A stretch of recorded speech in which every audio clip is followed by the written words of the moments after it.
I TikTok, can't, bro. bro. The only thing I can see is literally myself and your profile picture. Okay, I'm just saying don't read your TikTok chat. So, oh, it didn't work anyway, so it doesn't matter. Um, all right, so I'm gonna start recording. Mm-hmm. All right, guys, welcome back to another episode of the Magoon Squad. As you can see, we got Mr. Bobby back here on the show after a couple days off. So yeah, it's good to have you back, Bobby. What up, man? All righty. So let's go ahead and get into our first topic that I think is pretty interesting. It is, of course, Bobby knows as an Eagles fan, Jahan Dotson just got traded to the Eagles.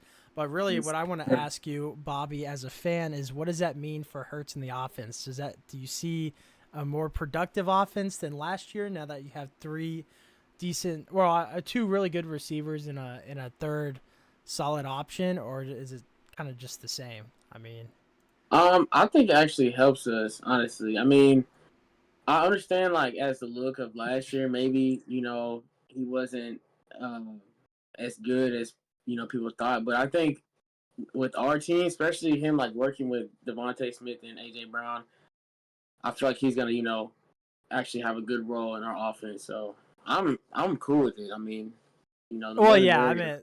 mean, there's really no like, you know, a lose situation there. It's a win for y'all. But so like Mm-hmm. Jalen Hurts only threw 3,800 passing yards. Do you think he hits the 4,000 mark this year with the offensive weapons he has now?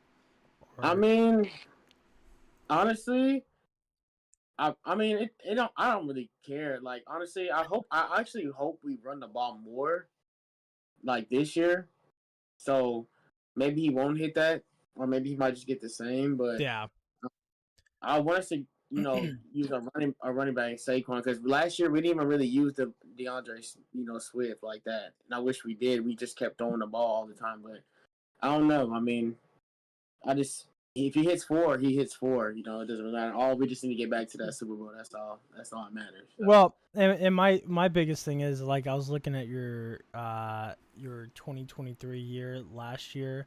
The offense wasn't really productive in the sense of like scoring points. I mean, you guys lost to the Giants week 18, only put up 10 points, but that was the game that Hurts was out. I'm pretty sure they played their bench players. I think just because they were making the postseason. But regardless, like you didn't really score over, I would say 35 was your highest point cap. For instance, that 49ers game on week 13, it was 42-19. Does this give you hope that you guys can score with teams if your defense is not showing up? Or is this less of like, do you still feel like the offense might struggle to move the ball a little bit? Because last year, a lot of the losses were like 19 points in the loss, 13 points in the loss, 17, 10 points in the loss, and 14 points in the loss. Do you think that is going to change? Like, for instance, do you think losing this year, you'll lose with at least 20 or more points scored? Like, do you think the offense will keep up with the offense that you're playing against? Oh, for sure, definitely this year because the offense is better. So Yeah. I feel like we can keep up with any offense in the league, honestly. So, um, Even like the Cowboys, the Kansas City Chiefs, teams like that mhm, put up around 40-ish points a game, close to like 500 yards a game. for sure, 100%. So you're pretty confident on that for sure. Yeah, Well, and yeah. that was my biggest thing. I think that's why personally I was kind of excited for the trade for y'all is because your offense was struggling to keep up with other teams when the defense wasn't showing up. Those losses were like 42 points, 33 points, 35-point loss. Like it was the defense not showing up, but then it's also like the offense needs to show up when they don't. So I think hopefully from what I can see with the roster, it should you got a good running back core to rotate in and out. You got good receivers to set up whatever play you want. And then, of course, Dallas Goddard still there as a tight end, so you could still pass block heavy with him as a tight end and just run three wide receivers now. So do a little heavier package. But Mm-hmm. so we like the trade. But moving on to topic number 2 of this show, and this one's kind of a bigger one for me because I've actually had this question from other people recently. Do we think the Jets, just because Aaron Rodgers is healthy and back, do we think the Jets are a playoff team. You know, do are they in position to make a playoffs like overall of their team? Oh, I definitely do. I mean, I feel like that's the only thing that's missing to the Jets team is just a quarterback. You think so? That's yeah. I mean, their defense was you know they held up good. Like I mean, they did the best you can. But I mean, if you're not moving the ball on offense, the defense can only do so much. And I feel like Aaron Rodgers is the missing piece to the whole team. So Yeah, it's tough for me because I'm looking at their roster and it just to me it looks like their offensive line's just a little young. But they did pick Tyrone Smith up from Dallas, who's their offensive tackle now, which should help shore up some of that edge rush that they've been pressured with. But I think I'm not gonna lie, like if Brees Hall doesn't stay healthy, they're lacking in running back depth. They don't have a lot of depth of running back. And then at the same time, well, I mean, the only other one is Israel Abandakanda and Isaiah Davis behind Brees Hall. I So I think mean, at there's quarterback room they're for at you know. quarterback they're fine. They got Tyrod Taylor and Jordan Travis, which obviously is a good backup to have. And then I don't know. At receiving, besides Garrett Wilson, I'm not really crazy about Mike Williams either, just because of an injury prone situation that he's usually in. And same with Alan Lazard.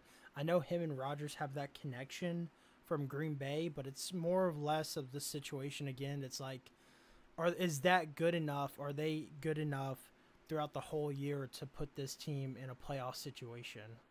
Um, I think I think going back to the running back situation, they do have a dude out of Wisconsin named Braylon Allen. He's looking really good, especially in preseason. So I feel like he can take the load, and just in case if Brees Hall does get hurt.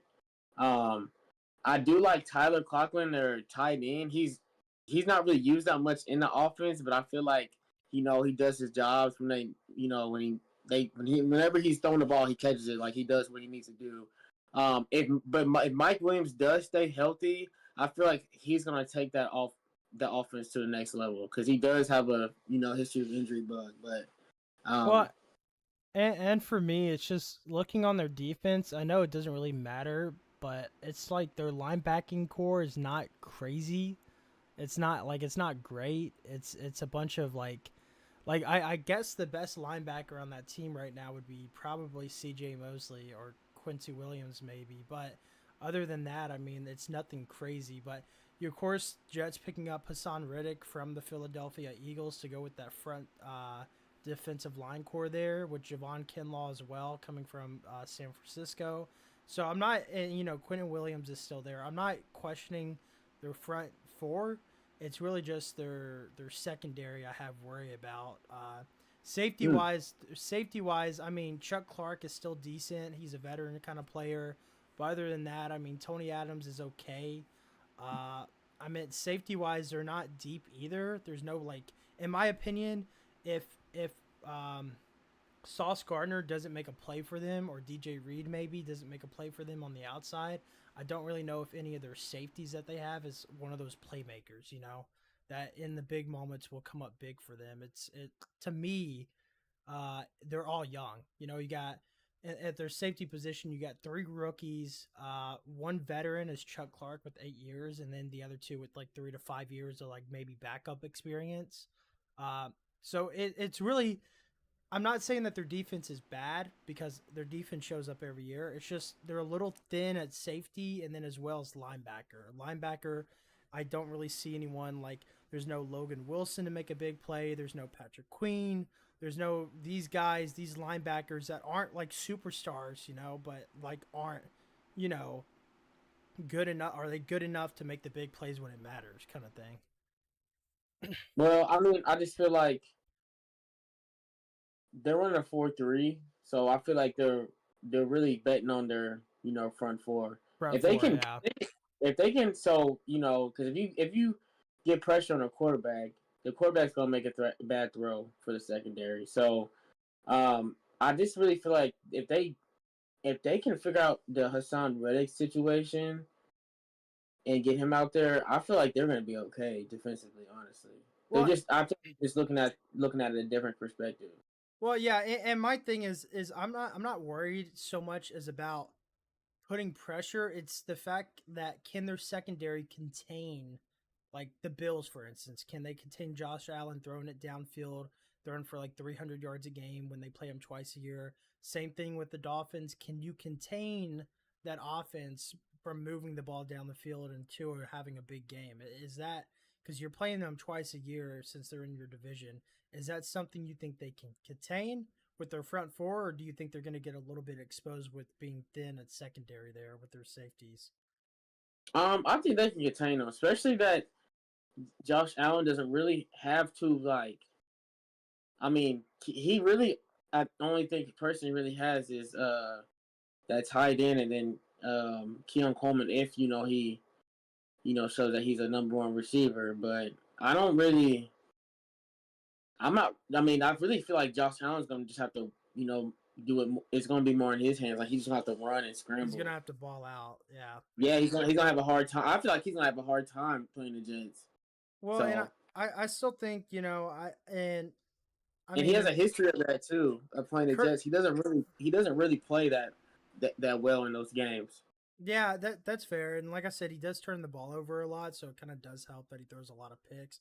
But I will say having Curtis Samuel there with someone like Keon Coleman, who's a nice rookie coming in, who has some not high expectations but big expectations, along with James Cook. I still think there's a lot of good things surrounding. Um, I think there's good things surrounding Josh Allen. The nice thing, and I hate to say this about Stephon Diggs, but I think getting rid of him was the best thing for him because there was so much headbutting against each other, like not getting him the ball when he's open or not hitting him when he wants him to hit him on certain routes. So I think this gives Josh Allen more freedom to run the offense the way he wants and not around Stephon Diggs as much, which in my opinion, that's why I think we might see a different Josh Allen than we've normally seen. And I don't know if many people are talking about that right now. And I've actually heard no one on a sports podcast or show ever mention this. But with Stephon Diggs gone, the offense, yeah, probably not as good. But like I think Josh Allen has the complete freedom to do whatever he wants on offense. I think Doug McDermott finally understands that Josh Allen is the guy for them. So now he's got complete freedom to do whatever he wants. If he wants a design QB run and can't audible out of that if he wants to, but at least he won't have to worry about a receiver throwing a fit every single drive or every other drive about not getting him the ball. Like if he was open, he didn't see him. There's not going to be that power struggle. So now it's all in Josh Allen's hands, which I think could be dangerous for a lot of. I think it's dangerous for a lot of teams. I think we're about to see a different Josh Allen than we've normally seen, personally. So I agree. I think it could be. I think it could be almost.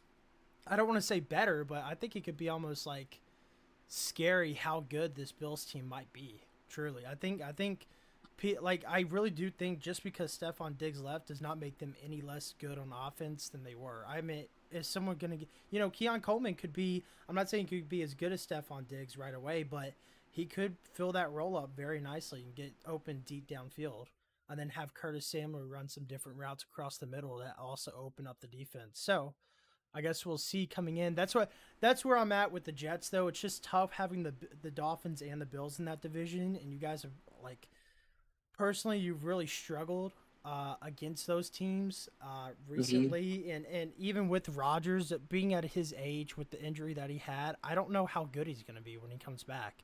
I mean, That is true. at That is. his age and with that injury, and I've heard from like medical professions themselves, it's tough to come back at that age and play at the level you were playing at, especially on a turf field. Now that you're worried about re-injuring that same leg or another leg playing on a turf field, so I don't really know what Aaron Rodgers we're gonna get. Honestly, it could be a really MVP year for Rodgers, or it could be a very mediocre year.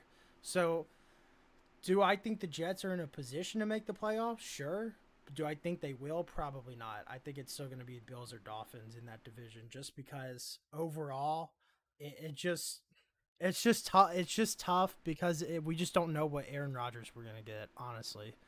So Yes, he's gonna have to just show you then. I guess he will. If he could put up an MVP year at that age with the injury he had last year, consider me impressed. That's not the expectation I have for him. I hope Jets fans out there, I hope that's not the expectations you have for him either. But I would be impressed, thoroughly impressed.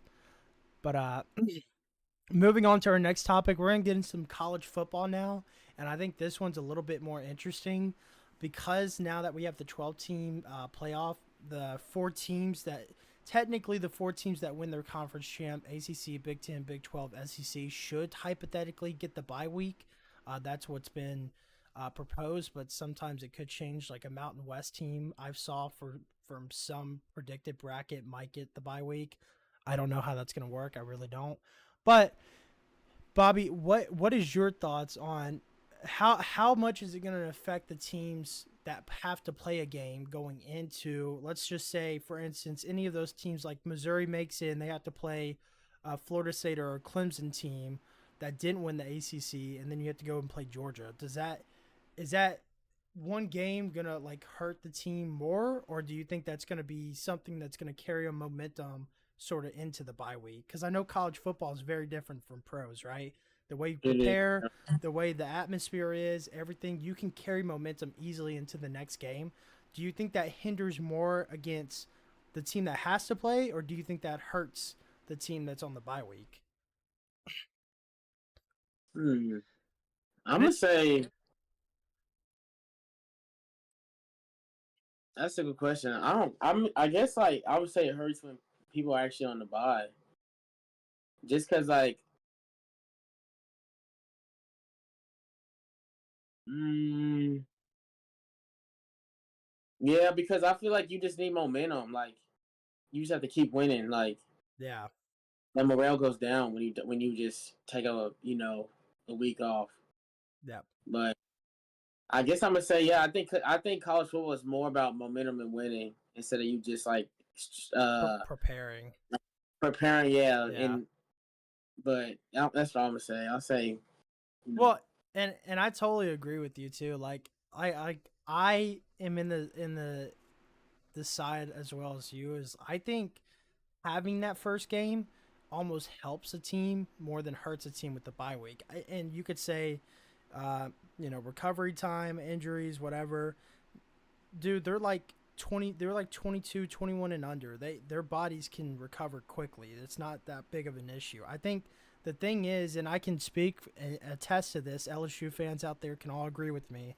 When we play Alabama, we used to play Alabama off of a week, right? We used to play a game and then play Alabama. And then since Alabama had a bye week and then played us, we copied them and switched to that where we have a bye week and then play Bama. And since then, we have not been very good against Bama. I think honestly we were better off playing a game and then playing Alabama the next week because we had that momentum going into the next game and that our players felt confident in themselves. They're not in their headspace, There's not much time to think about all these other things going on. And then my thing too is like say you're in a bye week, right? You're rooting for which team you want. I know you're not going to supposed to think that. You tell people you're not thinking about that, but the coaches and the players all think about that. They all think about that when they're playing their games. Which team do I want to play? Which teams can we prepare better for? This and that. So I'm with you here, Bobby. I think going into the college football playoffs, I think we could see a lot more upsets than we have in a 14 playoff or just anything else. I think, and this is definitely a hot take, but I think 3 of the 4 bye week teams could lose their games this year. I generally do. I think 3 of the 4 teams that win their conference champ. I think let's just say it's the Big 12, Big 10, ACC, and SEC. I think everyone but the SEC team will lose their game coming out. I could see that easily happening. So depending on how matchups go. But I don't know. Like for instance, Bobby, if you're like, let's take it this way: if you're Missouri, right? Mm-hmm. Wouldn't you rather them come into a game, play that, and then play another one, or would you rather them sit there in their own headspace, listening to all the talk about them making it, listening to the expectations of them having to win that game, and then you know, Nah, they need to go right straight into it because mm, I don't know. They're just too young to like. they're not. I don't think they're like college players aren't like good enough yet to you know just take a break and go. I don't know. They just I feel like they just got to go into it. I don't know Well, because as NFL players, there's more veterans. Like they've been in situations like that before, so they know how to prepare and go out there and play. But I feel like college athletes are just too young to like, you know, take in criticism and then like go out and play well. They just have to just go out and just kind of go off vibes, like energy. Like they just have to you know go off instincts and stuff. So yeah. I would, yeah, that's what I say. Well, I mean, what's your predictions on that, right? I mean, we have four teams that get a bye week in that first round. Are you with me on like three of the four teams losing, or are you more leaning on, two, maybe one or two losing that first? That's their first game, but second game in the college football playoffs. What's your kind of thoughts on that? I'll probably say two instead of three. Two, yeah, Hmm. and I think that's fair Three is gonna too. be crazy. Three will be crazy if three out of four teams that lose is that's gonna be wild. Yeah. Well, and it's just interesting too because we're gonna see a lot of teams that normally aren't, like a lot of teams. Well, they're in that situation, in that purgatory situation, is what I call it, right. If this was Mm-hmm. Missouri, for instance, that we're talking about, they're in purgatory if it was a 14 playoff, right? They are a really good team, but I know for a fact, and you probably can agree with me, if it was still a 14 playoff, there was probably not a good chance that they're going to make it. So now that there is a 12 team playoff, there is a very, very high possibility that they can make it with just the team that they have. So it gives a lot of teams a lot of benefits of trying, instead of just having Mm-hmm. that year where it's like, and it's the same thing with LSU or just any team, right? You come to that big game, for instance, Michigan, Ohio State, every single year for since the college football playoffs started in 2015.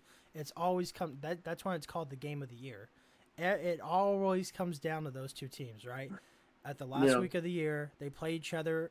One of them loses, one of them wins, and there you go. That's your whole season just done.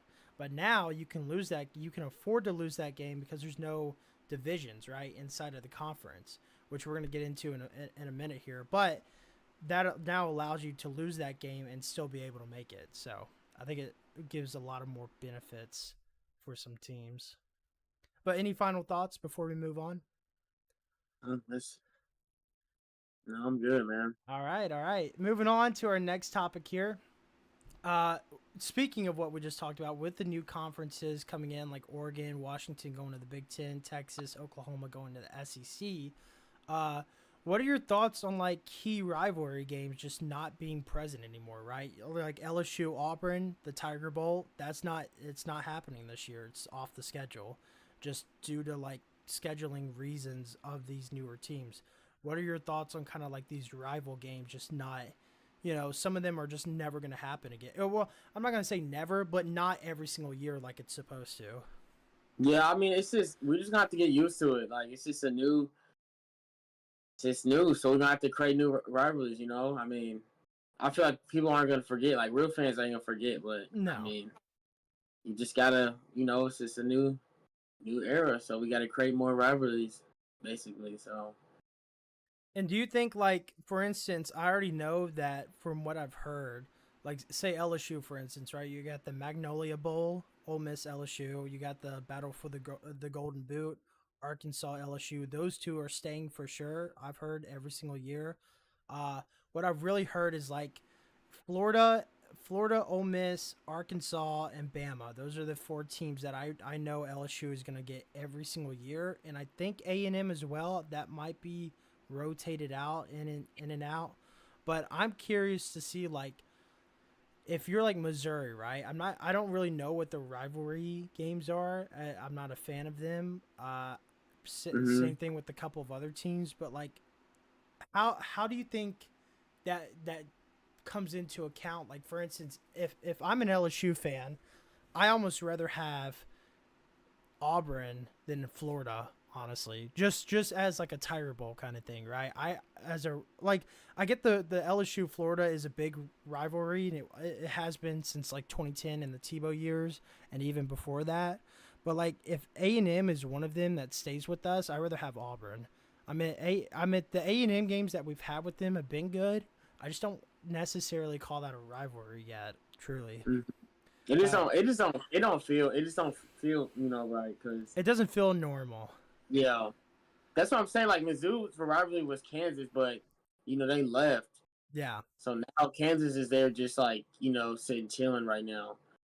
But as now Mizzou's in the SEC. I don't really see. I don't know who's gonna be like their rival in the SEC because they're not really you know making a. I mean, they're on their. I feel like they're on their way now. It's like making their establishing a place in the SEC, but I don't know. They're not like they've been in the SEC long enough to have a rival.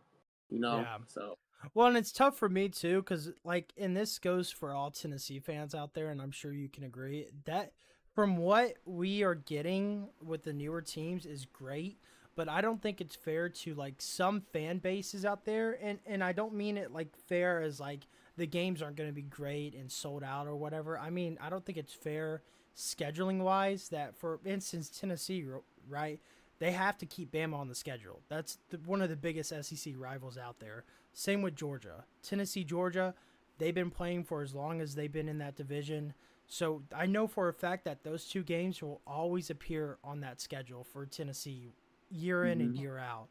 Uh, like like for instance, when they have to cycle Oklahoma and Texas through that schedule, do you think it's fair to teams like that keep those bigger rivalry games, even though it is a rival game? Do you think it's fair to like Tennessee, for instance, to have to play next year? For instance, they'll have to play Georgia at home, most likely if the schedule is accurate. Georgia at home, at Alabama, and then either versus Texas or at Texas. Is that, do you think that's fair for Tennessee fans and the Tennessee program to have to play a schedule like that, or would you rather them just get rid of the rival altogether and make it more of I a mean, balanced schedule? that's just how it is because they're in that division. So I'm gonna say, if Well, they don't think it's they were in that division. They weren't before. Like now they're not. It's just best record go. The two best records go, but before they were, and that's what created that rival. For instance, it's just how it is, man. I mean, and I mean and you can comment on this too. I Tennessee fans. I can't believe I'm going to say this, but generally next year, I can honestly see Alabama, Georgia, LSU, and Texas being on your schedule because you're playing Oklahoma this year. You're not playing LSU this year. I can see them cycling out maybe Arkansas, and I think you're going to keep Kentucky, but I can see them definitely cycling out Oklahoma and Arkansas out of your schedule for like Texas and Mississippi State as well. So I can definitely see easily LSU, Texas, Georgia, and Bama on that schedule. That right there is just in itself absolutely like there. That is a gauntlet right there. Just having to beat four of those teams right there in a row, or well, not in a row, but just through the season. they gonna have to get them recruits and get the NIL money right, cause and I mean this ain't gonna be. You know what I'm saying? Like this is not gonna. It's gonna be kind of normal for them now. Like what I'm saying, playing teams like that. So And they got to. do you think that should be a normal, like what are your thoughts about having these super conferences now? Is that something you like, or did you like it more I when it was a mean, little bit more balanced throughout the conferences? they're super now, but they're not gonna stay super. I don't think they're gonna stay super. They are, they because they signed the deals with the SEC, for instance. So now they have like a 10-year deal or so with the SEC. Who does? Oh, the Texas and Tennessee. Oklahoma. Oh, Texas, Oklahoma. Okay, but I'm just saying, like, I feel like, bro, they can get players to those programs. Like, you know what I'm saying? Especially how like there's like it's. I feel like the SEC is actually like kind of getting more spread out. That's my opinion. Like, we Okay. don't have Nick Saban. Like, coaches, I don't know. Coaches are kind of like moving, and then now we have NIL, bro. Bro, these teams can just get recruits like who they really want. So I feel like it's just. I feel like it's gonna balance it out more. Honestly, that's what I feel like.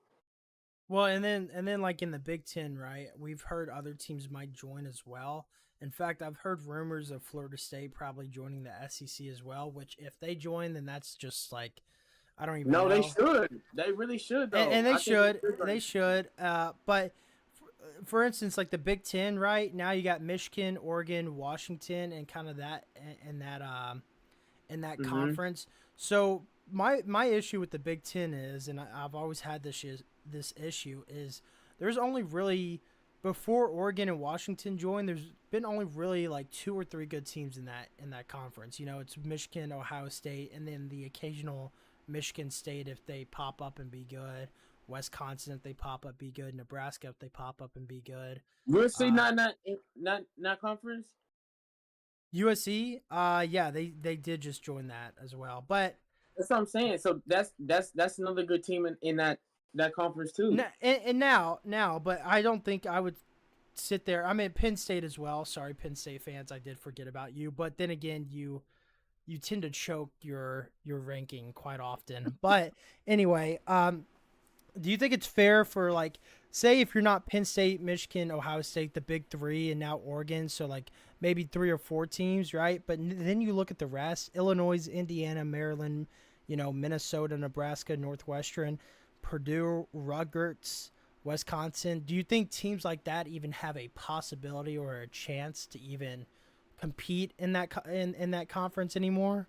With Oregon, USC, Washington, all these teams coming over, UCLA, does the Rutgers, does the Northwestern teams like that, Maryland, Indiana, teams like that, do they even have a chance to compete?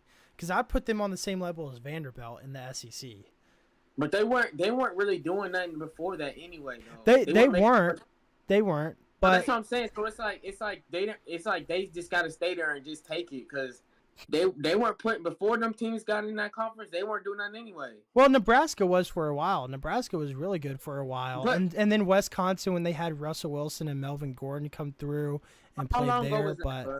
How long ago it was that? was long ago. But now I'm saying like That's what I'm saying. looking at this, do you think they can ever get back to something like that, or if now is it going to be more heavy on the Michigan, Ohio State, Oregon, Penn State teams, where the recruiting wise they just don't have a chance?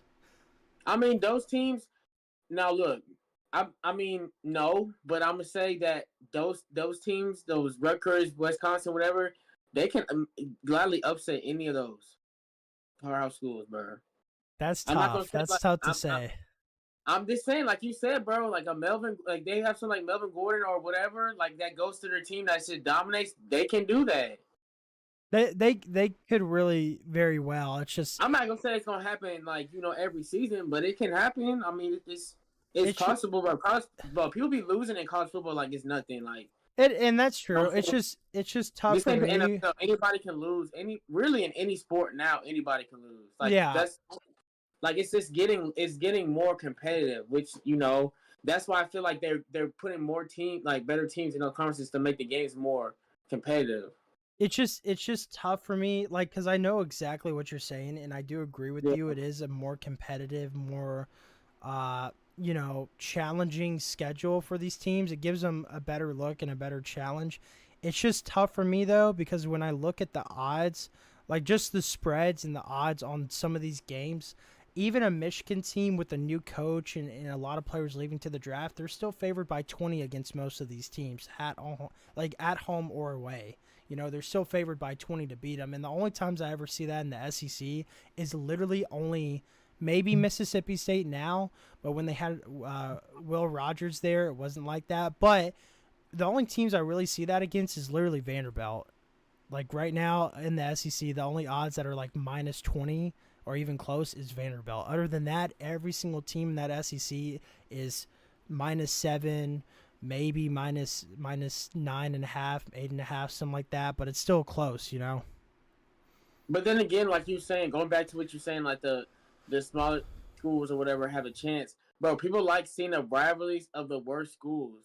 Like, I mean, they Yeah, like yeah. like those like the bad schools or whatever you're Like saying. Wisconsin, Nebraska, right? That's Right. People yeah. like seeing those games too because they're competitive because they both suck. You know what I'm saying? Like, people like seeing that. So And I it's mean, just that's why I just feel like it doesn't. It's not even if they don't like have a chance of winning, people are still going to come out to those games because they're going to be better games for like the worst team. So And it's just hard because like, dude, it's like 10 out of the 25 teams are literally SEC teams in the top 25 right now, which is honestly crazy because it's just That's just the era we're in it, right now, bro. It didn't used to and be like that 10 years ago, though. It didn't used to be well, like that. and I'm gonna be honest, the thing that really would solidify me personally to make it more even, like, and I don't mean even in the sense of the bad teams having a chance, but to make it even between the SEC and Big Ten as far as the competition goes, because I still think the SEC is the most dominant. If the Big Ten really wants to get on that level, I think you have to find a way to get Notre Dame into the Big Ten somehow. If you can get Notre Dame into the Big Ten, and if you can get maybe a Clemson into the Big Ten from the ACC that has talked about moving as well, I I generally can see them being almost on the same level as the SEC then, with Notre Dame coming in and Clemson coming in. I don't think so, bro. Well, I mean, Clemson's ranked 14th right now. Notre Dame That's is fine, ranked bro. 7th. I don't think Notre Dame's is probably right, but I don't know about Clemson, bro. They Well, if Dabo Swinney can get him back into that swing, and the program can get back into where Dabo Swinney had him with Trevor Lawrence and Deshaun Watson, maybe it would be on the same field. But you're right. With just Notre Dame, it wouldn't. But if it was Clemson with like Trevor Lawrence, Deshaun Watson era, it probably would be on the same level as the SEC then. If they had him in the Big Ten with all these other teams, personally, are. me. That's what I'm saying. Like they not there yet, so I don't They're know. not. They're not. They're not. And they could. Like I said, they could get there, and they are trying to get there. But and that's really my thing too. Is like it's interesting because we talk about that and looking. Let's just take the top 10 for instance, right? You got one, two, three, four. So you got four SEC teams in the top 10 and four Big Ten teams in the top 10 with Notre Dame. So Notre Dame is seventh, right? But they're independent. They're not in the conference. What I'm saying is if you add Notre Dame right now, technically in the top 10 would be five Big Ten teams and four SEC teams. hmm If Notre Dame were to join the Big Ten, that's what the preseason rankings would look like. That's what I'm saying. Like they could be on that level if they were to get Notre Dame, and if Clemson, for instance, who's ranked 14th right now, if they finish in the top 15 or the top 10 this year, and like I said, if they join the Big Ten, it could be very interesting to see the power dynamic between those two conferences. Very interesting. But then I like see. Look, then the Big 12, like you got teams like Kansas, like bro, Kansas is good. Is a good football school now, bro. I You think know what they I'm need to saying? Like, stay in the Big 12 though. Personally, you said they do. yeah. Yes, I'm saying like they're in like Oklahoma State, Kansas State, like Utah. They're all like those programs are getting they stuff together. Now you got my boys in there too, Colorado. Like you see, like that's why they're those conferences are getting better. They're getting more fun to watch. And It they only are, takes and the games are getting better. It's just the sense of like, exactly. yeah. But my thing is, when you get to the college football playoffs, it usually is SEC dominated. It has been for years past. Uh, I what I'm trying to say is, do you think we'll see? Like I said, technically speaking, it's 4-4 right now in the top 10. Do you think the college football playoff is going to be SEC dominated this year, or more even across the board? Like maybe I'm gonna see. say it's even. I'm gonna say it's even. So you're thinking like maybe four Big Ten teams, four SEC teams, a couple like two ACC teams, and like two or three Big 12 teams, or something like hmm that. I Is don't that understand why. Yeah, I do say that, but I don't understand why. Like, there's only why is there only like for the Notre Dame conference, only two teams in there or three because teams. independent conference means they can schedule whoever they want, and they're not bound by any conference regulation or rules to adhere to. But Like why do they have? Why out of all the conferences? Why do they have it? because they've been an independent for ever since they've been a school for the most part. I mean, So is that the same with like Pac-12, uh, no, like no, Oregon no, State and Washington no. State? So independent, like I said, independent, they're bound by no conference regulations, right? So that's why you see on their schedule, for instance, Louisville and Stanford are ACC teams, so they're playing ACC teams, right? But then they also play A&M and they play, USC, so they play a Big Ten team in USC, and Purdue, and then they play A&M, an SEC team, Florida State, ACC. So they can choose their own schedule throughout that year. They're bound by no schedule. They're bound by no, like most of the time. For instance, like we talked about earlier on the show, right? LSU is Mhm. locked into Bama. They're locked into Florida. They're locked into Ole Miss and Arkansas. They're locked into those teams for as far as I know because of the rival games and just overall the scheduling. Same thing with Tennessee. They're locked into Georgia, locked in. So, but then they have to fill the rest of their schedule with other SEC teams, right? It's only those first 3 or 4 weeks that you can schedule non-conference opponents. But with Notre Dame being an independent, they can schedule whoever they want. It doesn't have to be an ACC. It doesn't have to be. It could be whoever they want, whenever they want, week in and week out. So I feel like they need to get rid of that and just move and into and the. I and I agree because I also saw just recently a speaking of that, and that's a good point you brought up, Bobby, because UConn has actually talked about joining the Big 12, which is of course Kansas. You know, you have Kansas, Texas Tech, teams like that, and not Mhm. from the football aspect, that's going to be good for them, but from since they're an independent school, I think basketball wise, if they were to join the Big 12 with Kansas, Baylor, Texas Tech, teams like that, especially how good UConn is at basketball, women's basketball, and men's basketball, I think that could be a really interesting thing for them to join the Big 12, honestly. And if UConn leaves the independent and it's just Notre Dame and UMass, I don't see. That's what I'm saying. I can very much see Notre Dame joining the Big Ten by the end of this year, if not next year. Yeah, have Notre Dame join the Big Ten, and then um have Oregon State. They're not leaving the Pac-12. They've already said that they're going to rebuild the Pac-12 with the Mountain West Conference. They're going to move Ew, that Mountain West Conference over into the Pac-12, is from what I've heard. ew. So Dang.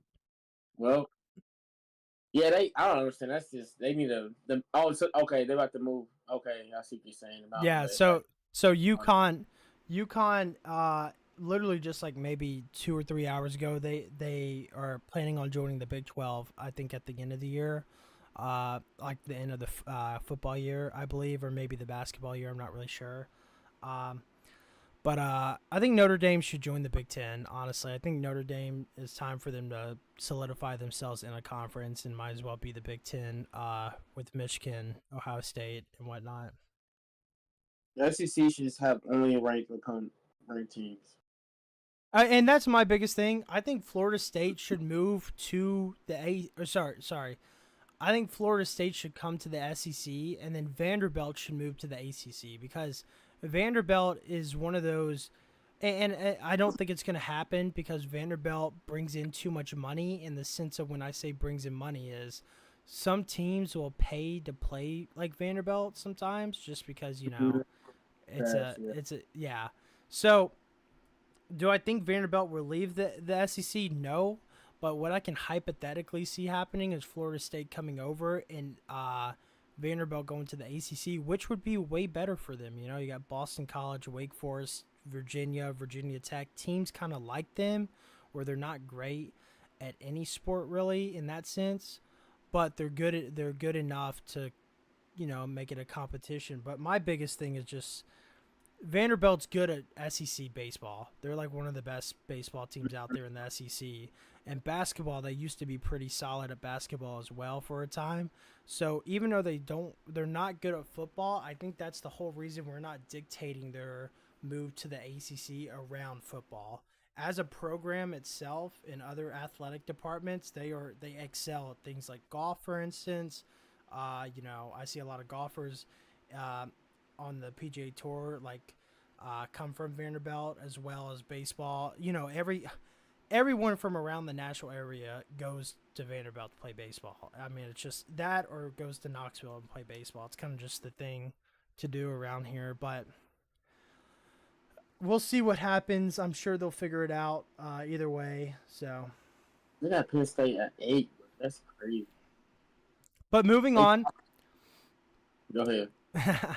Moving on to our final topic, and this is the one I really want to dive into a little bit, and I do have it pulled up as well, so we can talk about it.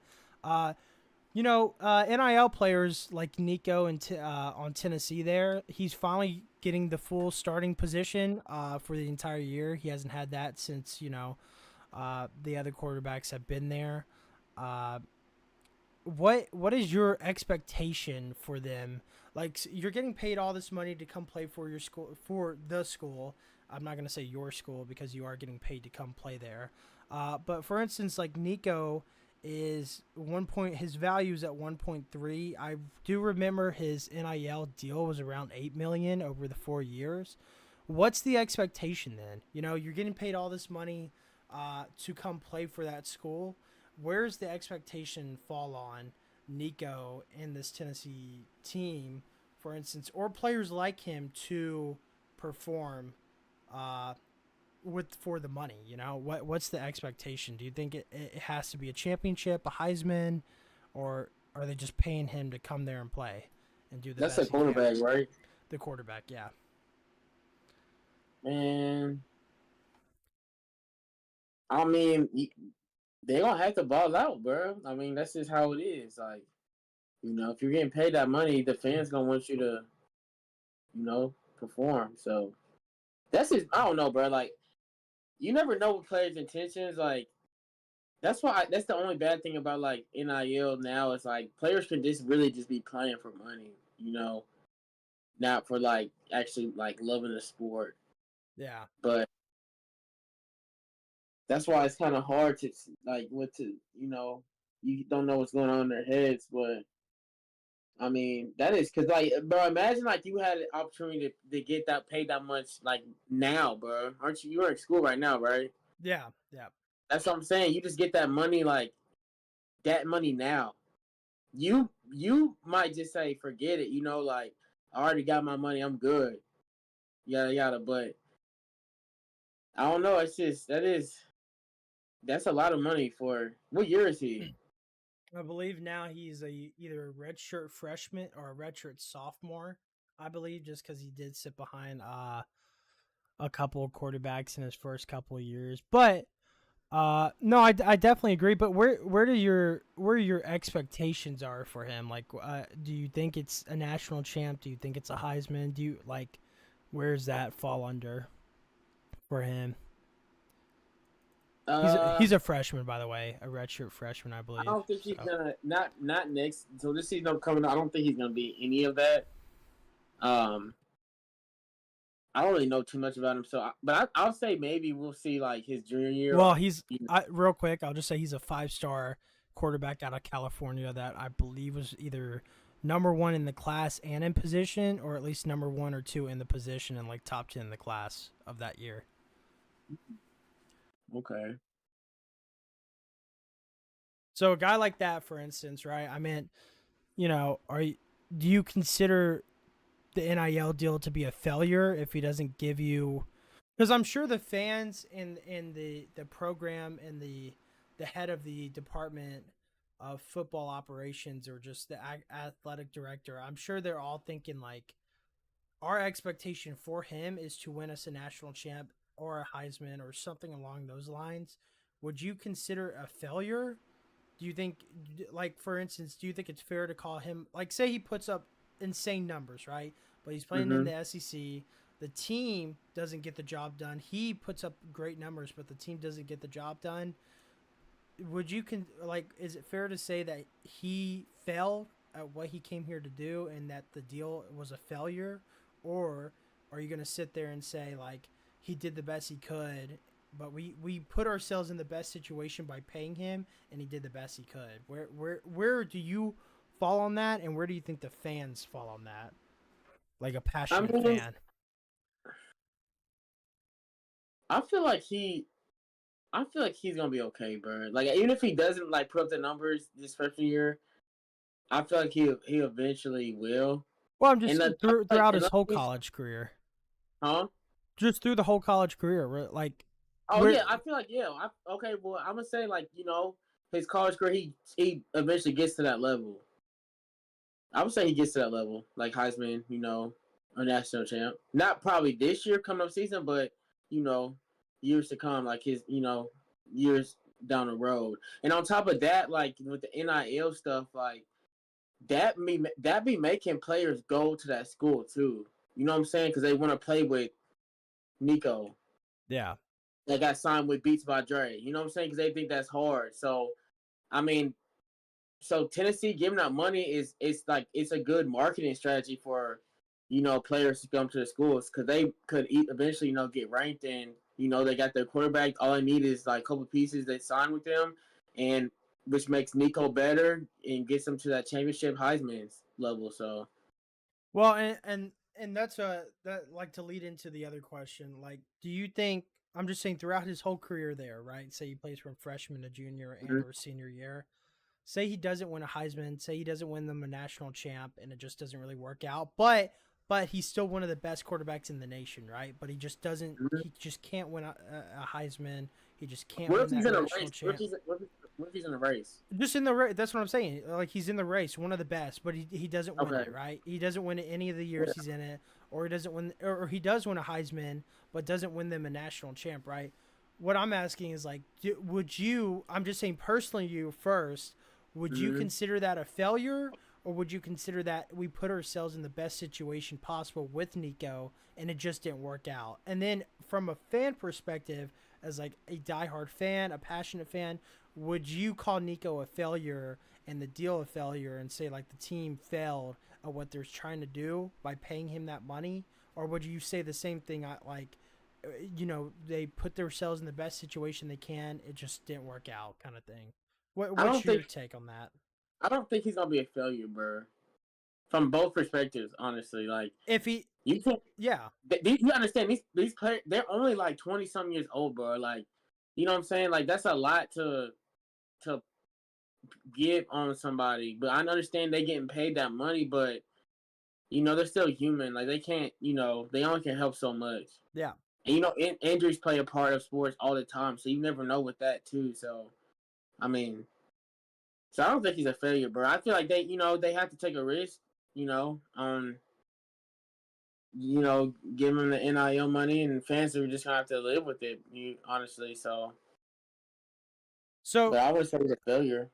yeah, so to go on off of that, so like that I agree too. Like to me personally, if y'all don't win a national champ with him, but he wins a Heisman or doesn't win a Heisman, but like we said in the race, and you do make it to the playoffs every year you're with him, I don't think that's a fail. I don't think that's a fail at all. I think you're paying him money to put yourself in the best position possible. And like Bobby said, which was a great point, people want to come play for him. So now you have other recruits coming to play for Tennessee and Nico to surround themselves with the best possible situation. But I just know, and I'm talking to fans directly of Tennessee, I just know there's going to be some of y'all out there that are going to call Nico a failure, probably slide up in his Instagram DMs, be like, we paid you $8 million to not win us a national champ. And then you're going to, Bruh. you're going to have, I just know there's going to be people like that that are going Yeah. to be frustrated that a guy that the school spent $8 million, or not the school, but the fund that they used to pay him $8 million to come and play for Tennessee. I just know for a fact there's going to be people that are going to be pretty mad if it doesn't work out. But I don't think, like you said, right? That's a lot of pressure to put on a kid. He's just going there to play ball. Even if he's getting the bag or not. It's just one of those things. Like if it doesn't work out, it doesn't work out. There's nothing Then he y'all can gonna be do about ranked. it. Y'all gonna be ranked for sure.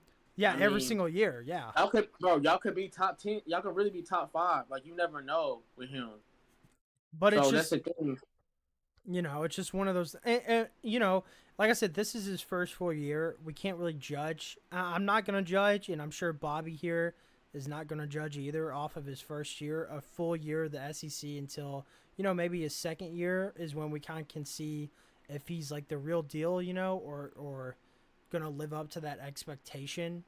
Uh, but I mean, I don't know. I just think it goes for any NIL player, right? I mean, it really does. Like, for instance, Carson Beck's earning NIL money, Jalen Milrose earning NIL money, Arch Manning, for instance, as well.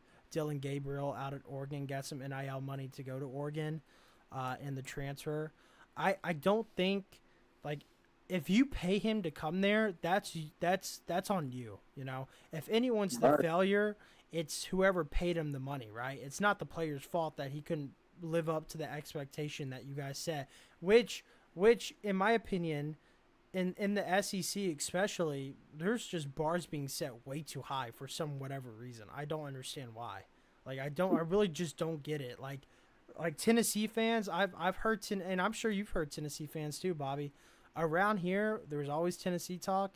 I can't tell you how many times I've heard Tennessee fans like, we're always gonna be in the hunt. We're contenders. In the last few years, we should have made it. We should have won it. This and that and stuff like that going through their heads, and there now you just have this expectation for a new quarterback coming in for the first like full year, who hasn't played any SEC ball, and you're over here already trying to make an expectation on the year, saying that y'all should make the playoffs, or you should make it, at least second, third round in the playoffs. It's like chill on the expectations a little bit. It's like the kid hasn't Mhm. even played a full year yet, and what is that gonna do to him when you go in there and it's you go in there and you already is sending a message like you need to make this or else it's a failed year. Not now. If Nico's over here BSing like on on Instagram and Twitter and stuff like that, then yes, the fans need to get on him, bro. They need to Are we, get on we're Nico talking now. like who's the guy that did the videos, the player that did the like Destroying.